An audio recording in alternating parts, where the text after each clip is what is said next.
All right, I don't see any more people coming in, so I will kick off so that we stay on schedule. But hi, everyone. Thank you for joining us this evening for this webinar on diversification on a shoestring. So I'm your host today. My name is Stara, and I'm here on behalf of the Farm Advisory Service. And the Farm Advisory Service provides a platform for knowledge sharing and support for farmers and crofters across Scotland. And you can find more of the resources on the website, faz.scot, or on the Faz TV YouTube channel. I'm joined today by Callum Scott and Calum Johnston, the two Callums, who will be sharing their insights and ideas on how to build your passions and skills into a diversification idea, what it means to run a small business, and ultimately how these enterprising ideas can add value to your income stream. So before we dive in with both of their presentations, I'll just go over some quick housekeeping items to make sure that we all get the most out of today's event. So as you can see, this event is being recorded and will be sent to you afterwards as well. So if you miss anything or want to revisit the content, you can. And only the presentations will be recorded and not the question and answer session afterwards. If you do have any questions, then please type them in the Q&A box below, and then we will get to them after the two presentations. And don't hesitate to ask any questions, as both of the Callums will be happy to answer them. And please also keep your microphones muted to avoid any disturbances. So before we kick off, I will introduce our speakers for today. So first we have Callum Scott, who is the founder of Haar Sauna, an independent outdoor sauna company which was recently awarded the UK's Best Nature Sauna. For the past 10 years, Callum's been saunaing and helping his local community and teaching others how to live a better life. He's originally from Aberdeenshire, but currently lives between Shetland, Scotland, and Oslo, Norway, which is actually where he is tonight. And he's on a mission to connect people with nature and enhance their well-being through the power of deep heat. Callum is also the chair of the Scottish Sauna Society, a new charity set up to promote sauna culture in Scotland. And Calum Johnston is a senior consultant in SAC's Food and Enterprise team who specializes in farm and rural business diversification. He is also from a farming background, and tonight we'll focus on small-scale diversification, using your own skills or assets on the farm to generate an additional income stream. So without further ado, Callum Scott, if you'd like to share your screen and kick off. Okay, so tonight I'll talk about what we've done so far and what you can do going forward. Okay, so our story. Haar Sauna is a wellness company. We're an outdoor sauna company, and we connect community with nature. We were first founded in Aberdeen, just outside of Aberdeen city, and our main mission is to connect people with nature and enhance their well-being through the power of deep heat. This is my wife here. She's also a founding partner that works between Oslo and Shetland as well. If for those of you that are not quite sure what a mobile sauna is exactly what it is here. This is a mobile horse box converted into a sauna. So we have a sauna stove with a flue pipe, and then we can fit up to 8 people inside here, and we do hot and cold sauna sessions. So people go into the sea and they cool down, then they come back into 80 to 90 degrees heat and warm up. We have a few different assets ourselves. This is our newest sauna here, recently built back in April 2024. And then we also have this one here, which has been on a tour around Scotland, starting from Aberdeen, moving to Dunkeld and Braemar, and now up to Shetland. So the kind of achievements that we've done so far at Haar Sauna is, well, we were the first mobile sauna in Scotland. We won the UK's Best Nature Sauna Award, and we've qualified for Dragon's Den as a business. So this is we're a very new business, but we've also had great exposure, and we've made the national and international headlines. We filmed with Greg and Jules Wild Swim, and currently we're now on a mission to expand throughout Scotland. And this links really nicely with what we're doing tonight, because I heard that people are looking to diversify what their businesses themselves. So let's just take a step back and look at the wellness trends in Scotland. So right now, people are looking for new experiences. They're looking to be connected directly to nature. And this seems to be a real post-pandemic shift towards the health and well-being outdoor experiences that people are actually looking for. There also seems to be an increasing popularity in ecotourism, and in particular, people are looking to do different experiences, and that's where you guys could come in. Really, this could link up really well. It was only just last week that Visit Scotland produced an article on outdoor saunas, and currently there's 11 outdoor saunas in this link here. But going around Scotland, there's about 30 different saunas in total. So why saunas work as a diversification opportunity? Well, the main reason is that they have low impact, but they also have high value. The saunas itself require minimal space, and they offer high potential, and they can be easily fitted into your farm setting, whether that be coastal, woodland, or up in the mountains. They can easily slot it in place. They provide a complementary activity that is really good for agritourism. So if your farm has like a farm stay or a glamping opportunity, the sauna can go well with that in addition. The wellness retreats are also a really good activity where and also the promotion of local products and herbal teas, etc. They're all really good activities that go along with sauna itself. Again, one of the main reasons why sauna can work as a diversification opportunity is that we have a high revenue growth. Okay, so basically a single session charging around £15 for the hour, over 6 hours can generate a healthy revenue. So I would highly recommend looking into this diversification. So currently we are based up in Shetland, and we have a collaborative model with our local farm up there. And our main partnership is where we rent land off of Bigton Farm, and we provide a community-focused wellness experience for the people of Shetland. Now, this is a very good model at the moment, and it works really well for both parties.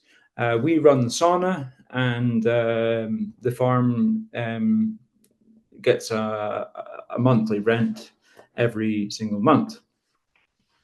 Sorry.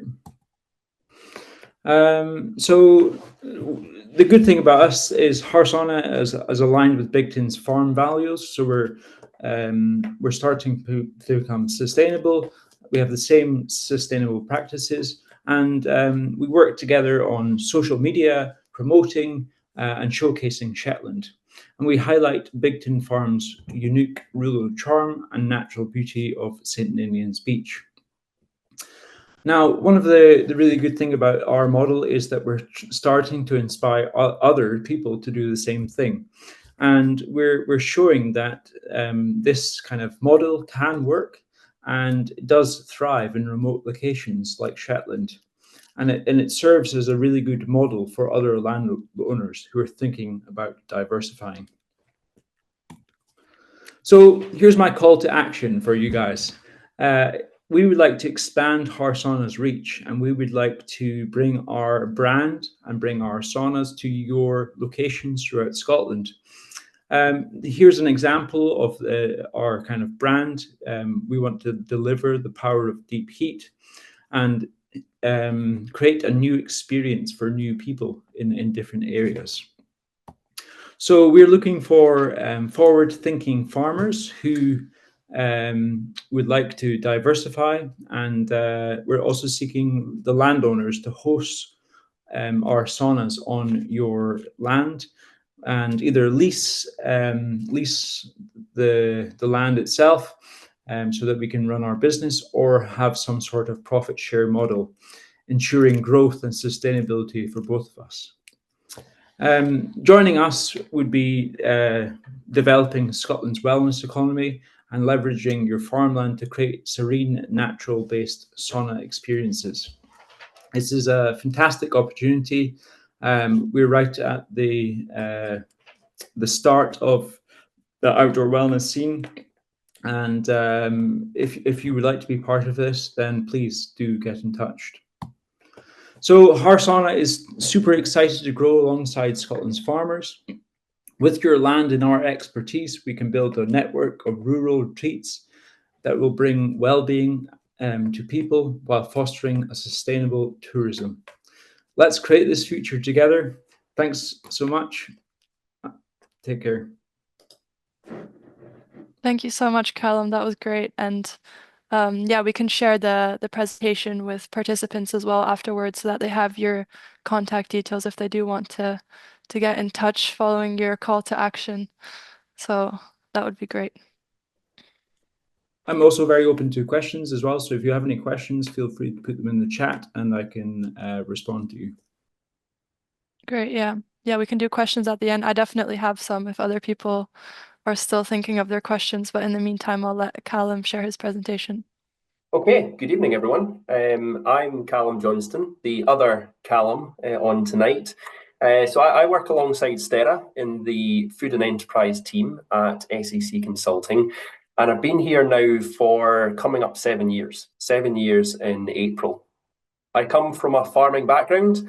I previously worked in fresh produce as a buyer and a fields person for a major potato wholesaler and packer in Fife. I grew up, as Sarah said at the beginning, I grew up on an arable and sheep farm in Fife and now work part-time on our diversified farm business in Perthshire, along with my parents. So tonight I'm going to come at this from a diversification on a shoestring approach, because I feel at the moment, given the economy and the economic situation, there is increasing inquiries coming in from farmers, crofters and landowners looking at diversification with minimal capital investment and minimal labour input. So unlike traditional sort of farm shops and agritourism accommodation, which can require significant capital investment and startup costs, also carrying overheads in staff costs.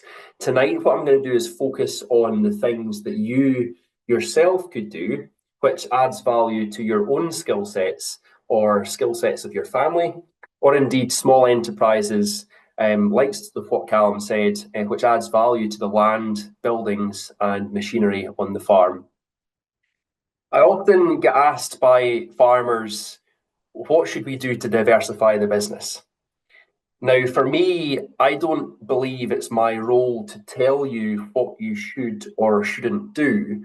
It should come from you. And my role is more to support you and support clients through their own decision-making process, and presenting options based on your interests or opportunities on the farm.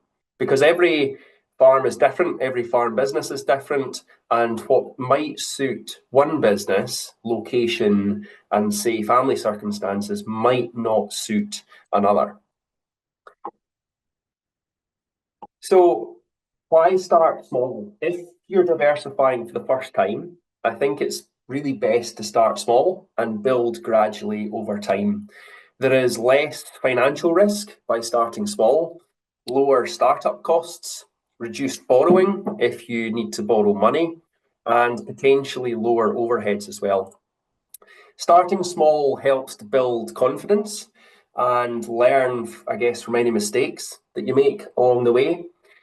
And importantly, it allows you to keep farming. You know, diversification, in my opinion, should complement the core farming activities and not detract from the core business. You don't want to stretch yourself thinly on the ground running the farm and the diversified business. So I think therefore it's important to start small and effectively walk before you can run, growing gradually. Small scale diversification might start with you identifying times in your farming calendar which could maybe support another activity or enterprise. Both Callum and I, just before everyone joined, we were chatting about turkey farms that rear turkeys for Christmas. And an example I was going to throw in was, I know of a farm business, an arable farm, which effectively started rearing turkeys for Christmas to fill a gap during the winter months. So as an arable farm, you know, busy in spring and summer and autumn, but then over the winter months, it's maybe a little bit quieter. And starting the turkeys has really sort of revolutionized the business. And as they've grown over the years, the turkeys are now one of their biggest enterprises on the farm, all starting from relatively small, humble beginnings. So where to start? I think for me, the place to start is identify your own goals. What do you want to get out of this enterprise? Is it purely commercially focused to drive income? Is it to develop a hobby or a personal interest for, say, personal fulfillment? Is it, say, to facilitate succession and encourage the next generation to pursue a new business opportunity? It could be a combination of these, but being clear about what you want to get out of it is really important.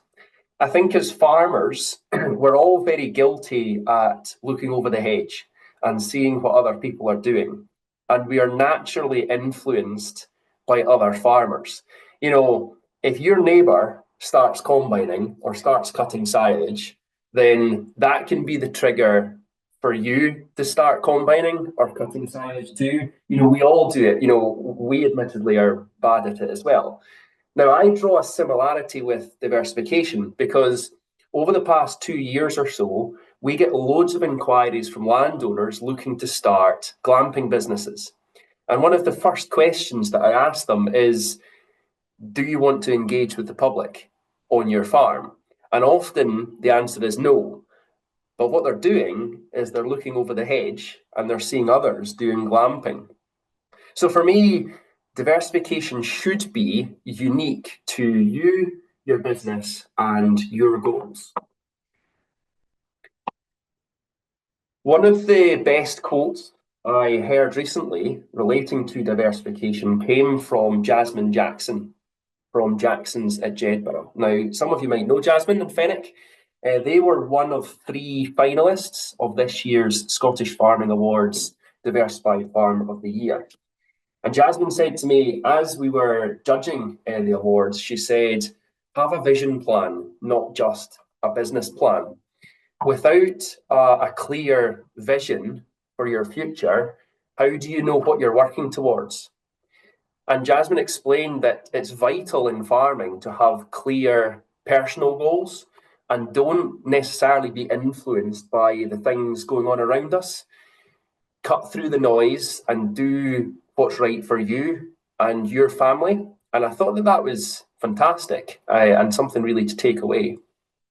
To put it into context, for Jasmine and Fenwick, they have set a clear vision and parameters for their agritourism business, featuring around farm tours, experiences, events, and Highland cow tours, but with a clear focus on supporting their young family. Now, I don't think Jasmine will mind me saying that both her and Fenwick have 6 kids between them. I think it's 6. I was counting them up there. And we all know how tiring farming can be. So being there for the kids, taking time away from the farm to do things with the kids is very important to them. And therefore, coming back to my original point, being clear about their boundaries actually dictates decision-making on the farm. So moving on to more diversification-based stuff, ask yourself, what fires you up? Have a think about what you are passionate about. What skills or interests could you potentially turn into a business opportunity? Often some of the best diversified businesses are those which are a natural extension of someone's personality or lifestyle, very similar to what Calum's just been discussing with the saunas idea, adding value to their own knowledge, their skills or interests, which can be very personally and also financially rewarding. So have a think about, are you a natural with people? Do you like working with animals? What are your hobbies or interests out with farming? And start by just writing down your top sort of 3 to 5 interests out with farming. Is it training sheepdogs or training gun dogs, horse riding, going to the gym, sport and fitness, health and wellness, as Callum's been discussing, musical interests? Do you love working with children? It could be arts and crafts, photography, just to mention just a few. Could you potentially develop any of these to create additional income to your main farming business? Do a skills audit. So what skills do you, someone in your family, or someone else involved in the business have, which could potentially support a diversified enterprise? Write them down, again, on a blank bit of paper. Write down 3 to 5 skills. Are you creative? Have you got specific technical skills, qualifications, or abilities? Do you love working with children? As I've said, do you love hosting people? Or, as I had one person recently said, I just love organising a party. I love organising an event. So that's a natural fit for them. It might not necessarily be you. It could be someone in your family. It could be someone else involved in the business, giving them new opportunities, which can really help with staff empowerment and also retainment, giving them something new to keep developing their skills further. Now, I just wanted to illustrate this by giving some examples of people who have created diversified income streams by developing their own passion and interests. Some familiar faces on the screen. The top left is stand-up comedian and farmer Jim Smith. I remember interviewing Jim last year for a farm advisory service video, and he said that comedy and doing live gigs was effectively his diversification. It gets him off the farm, engaging with people, and doing what he really loves. Top right, you've got Emma Gray and Ewan Irvin. They created the Sheepdog School, a specialised training app which provides step-by-step training videos and online resources for farmers and crofters who want to train their dogs from home. You've got Michelle at Cordon Farm, supplying flowers for weddings, funerals. She runs classes and workshops as well. And then finally, Pete Eccles recently created Fitness Farmyard, a functional fitness gym on the farm, offering a variety of one-to-one and group sessions, combining his own personal interests and background in sport and fitness to help others. Now, all of these farmers have created diversified enterprises which adds value to their own personal skills and interests to generate new income streams. Also think about your physical assets on farm or croft. It could be underutilised land. It could be land near to a local town or village with a potentially large customer footfall. It could be your location, like Callum said earlier, spectacular views. It could be lochs, woodland on your farm that might be well suited to adventure sports, tourism, health and wellness. It could be redundant sheds or outbuildings. It could also be machinery or equipment that's not being fully utilised throughout the year that you could maybe do some contracting with or something else to generate some income. Again, write down 3 to 5 physical assets that you think could potentially be developed to add value and generate a new income stream. I want to touch on succession briefly, because succession for me is really important, and I know that it's one of the hardest topics of conversation in agriculture. It's not easy to talk about succession. I know that personally, and many farmers maybe don't quite know how to approach a conversation about succession.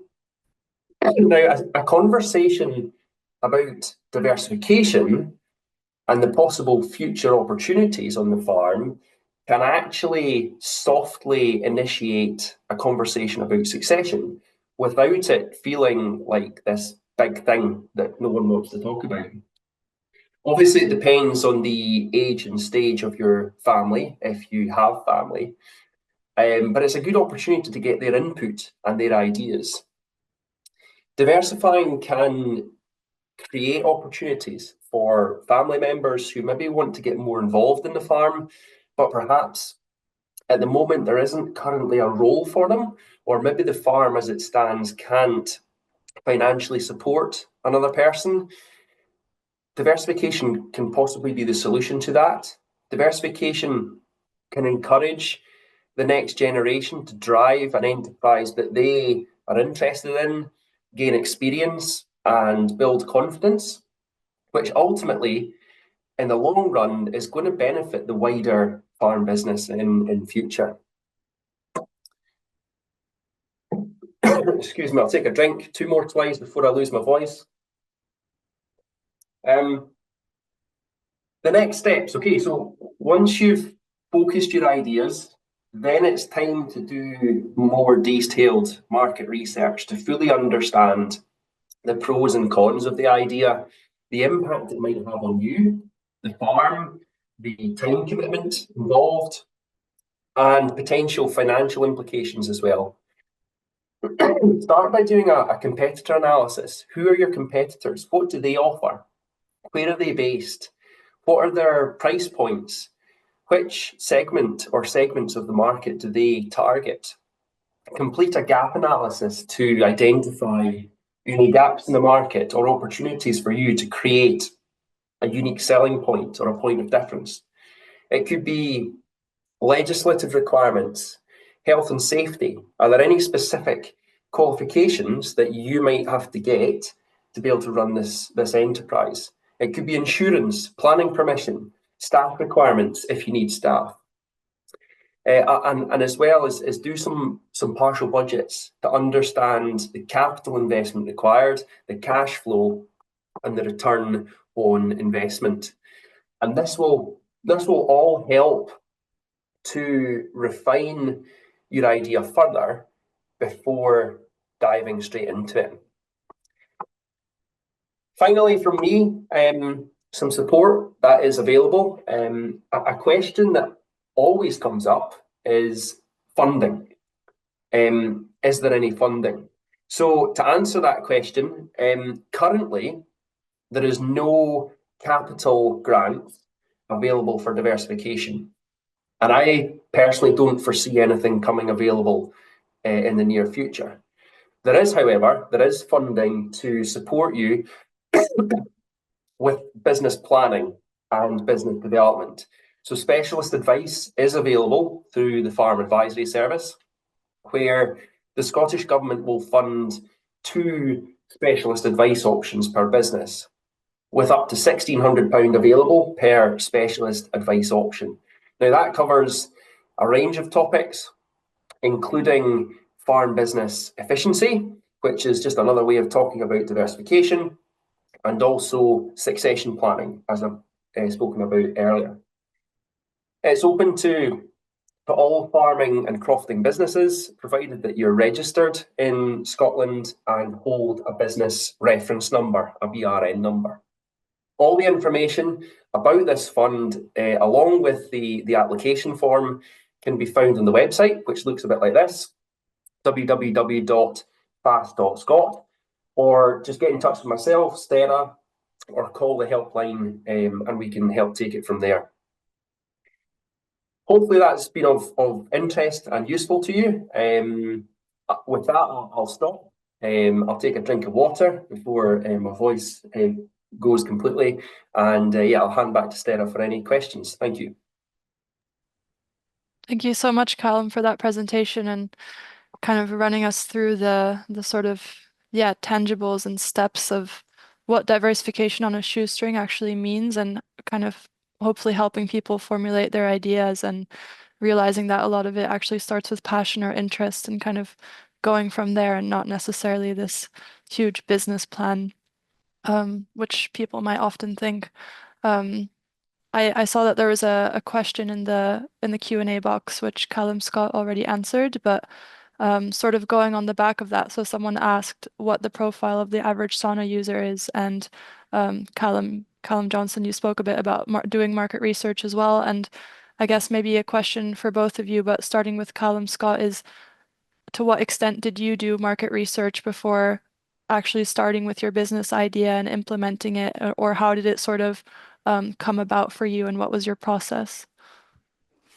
Yeah, really good question, and I just take this moment as well to thank Calum as well for his talks. The key words that I got out of his talk was next generation and confidence, and those for me that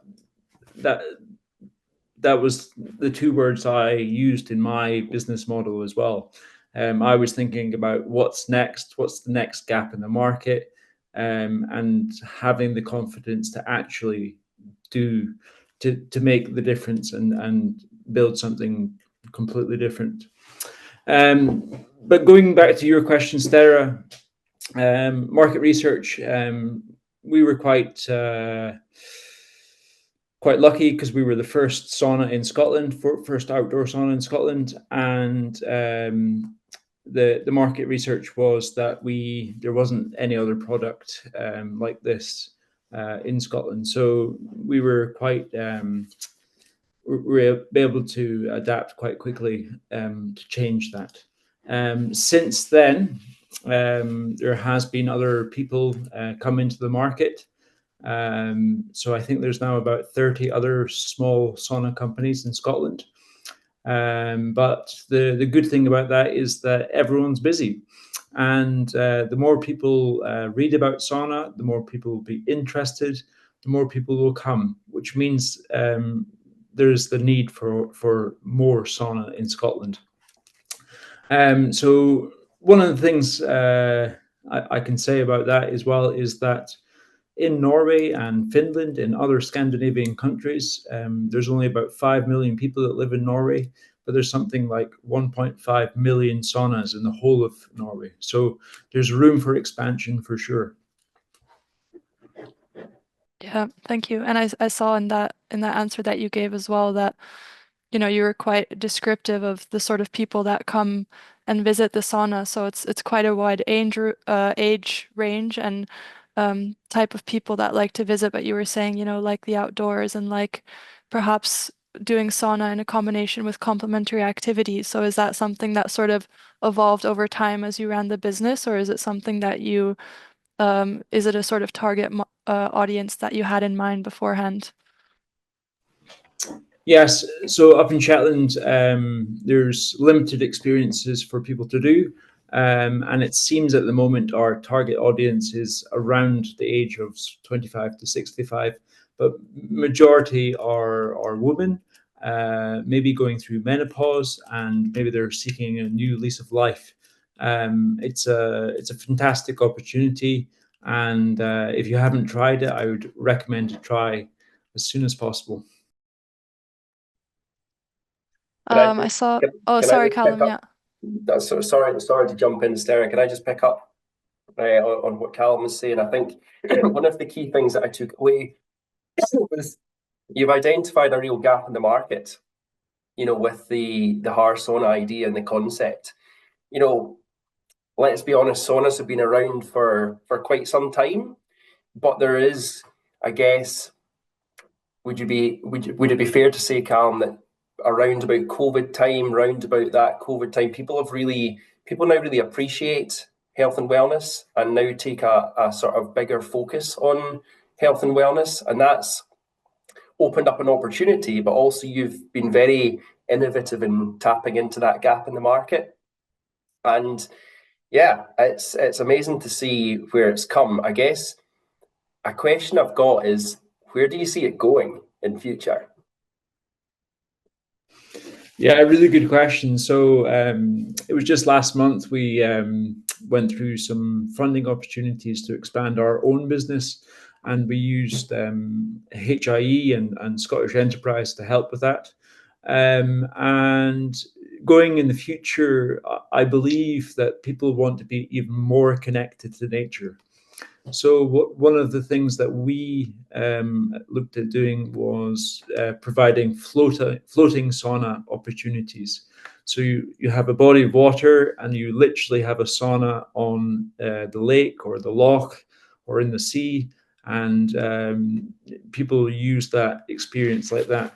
So for me, I believe the future is sauna, and I believe it will be going into floating. So if you have a body of water on your farm with a beautiful view, get in touch. I would be really interested in chatting with you guys.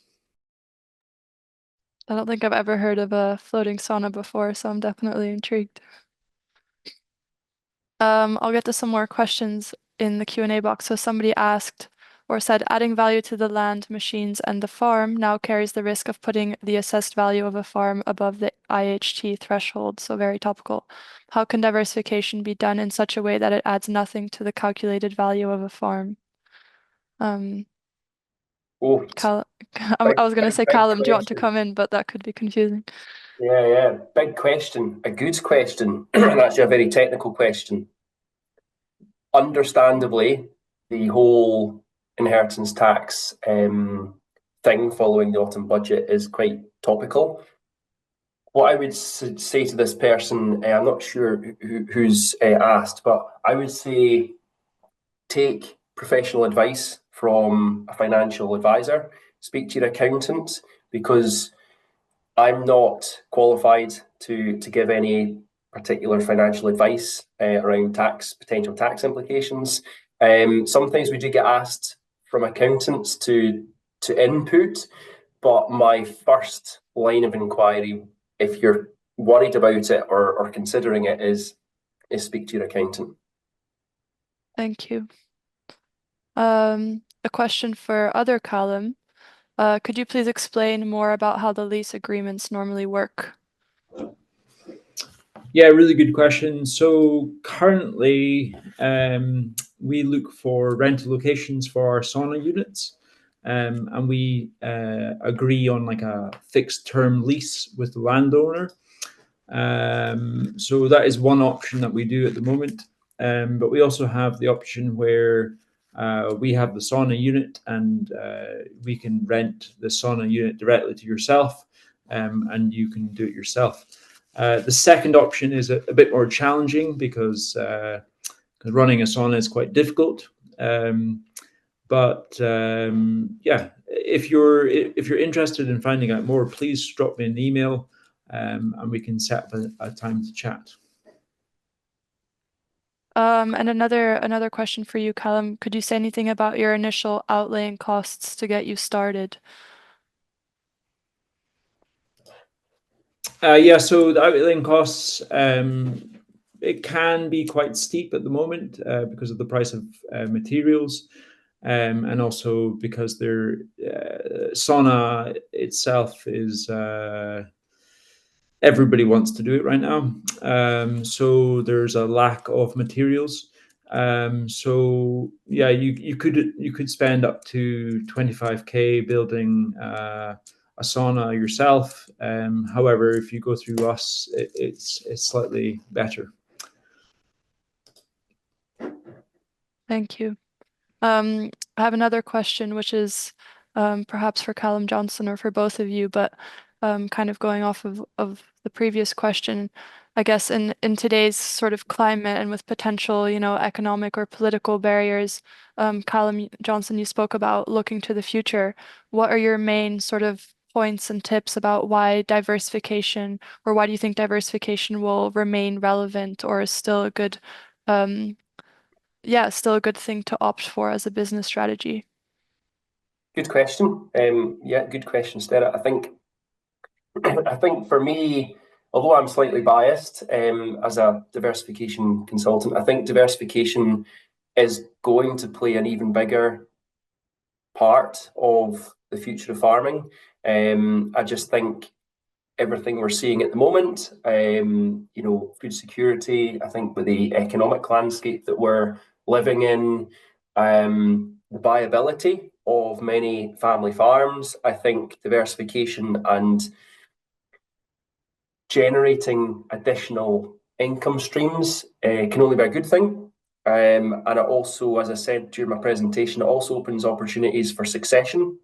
Now, as I think it was Jane that asked the question about the whole inheritance tax thing, succession is now at the forefront of a lot of farming families. And I think for me, as diversification and succession kind of goes hand in hand, because it's all about the future of the farm.